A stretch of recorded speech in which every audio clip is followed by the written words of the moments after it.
রাস্তা দেখতেছেন আপনারা, এই রাস্তার মঞ্জুরি নাকি 10 লক্ষ টাকা, এটা পানিসাগর বিধায়ক এলাকা উন্নয়ন তহবিলের টাকা দিয়া কাজ করছে। স্বাভাবিক তাদের মন্ডলের কোনো বড় নেতা, আপনারা হাঁটতে হাঁটতে দেখেন এটা পিচ রাস্তা, এটা কাজ হয়েছে তো খুব ভালো, আমরা অভিনন্দন জানাই। এখানে 1 ইঞ্চির কম হইব, 1 ইঞ্চি বললেও তো বেশি, আপনারা চাইয়া দেখেন হাফ ইঞ্চি হইব কিনা দেখেন।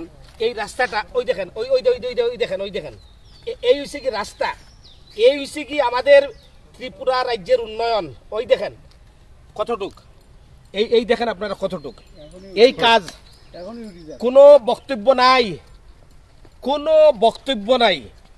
কে প্রতিবাদ করলে যে প্রতিবাদ করব তার বাড়ি থেকে আক্রান্ত, সে আক্রান্ত হইতে পারে।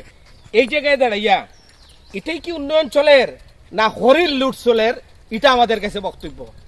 আমরা এই পানিসাগরের সমস্ত কাজ ডেভেলপমেন্ট ওয়ার্কের নামে নিজেরা যেভাবে ডেভেলপ হইতেছে সমস্ত কিছু আপনাদের মাধ্যমে তুলিয়ে ধরবো। আপনারা আবার দেখেন সব জায়গায় এটা কি কাজ, আজকে কতদিন হয়েছে ঢালাই দেওয়ার। এ দেখেন 1 ইঞ্চি হইতো না, ওই দেখেন, ওই দেখেন কোনোদিন হয় এরকম পিস গলিয়ে গলিয়ে যায়, ওই দেখেন।